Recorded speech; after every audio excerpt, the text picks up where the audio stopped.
Here's a theory. The Third World War is already on. We just don't see it like that. And one country is making some brutal but winning moves.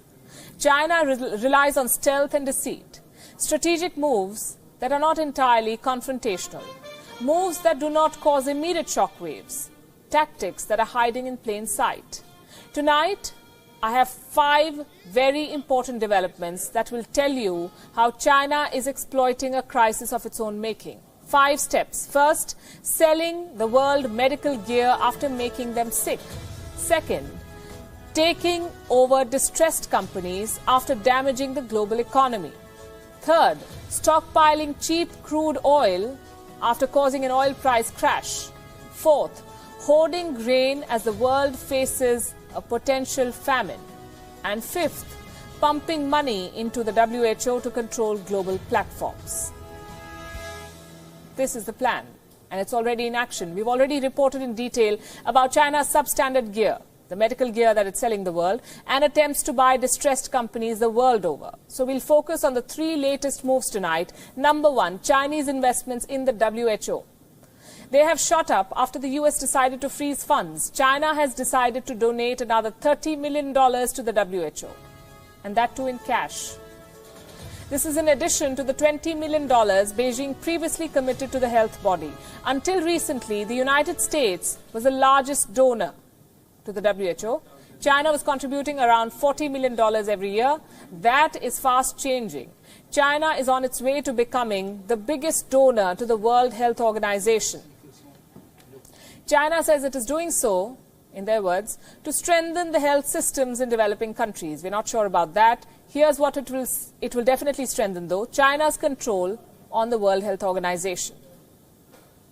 Step number 2, China is stockpiling cheap crude oil after oil prices hit rock bottom. China is buying tremendous amounts of crude oil. Prices have collapsed thanks to the slowdown post the Wuhan virus. The world is running out of storage space. Governments across the world are spending on healthcare instead, and they don't have space to store this oil. Oil prices went into the negative. China, though, has space for more oil, and it has the money to spend.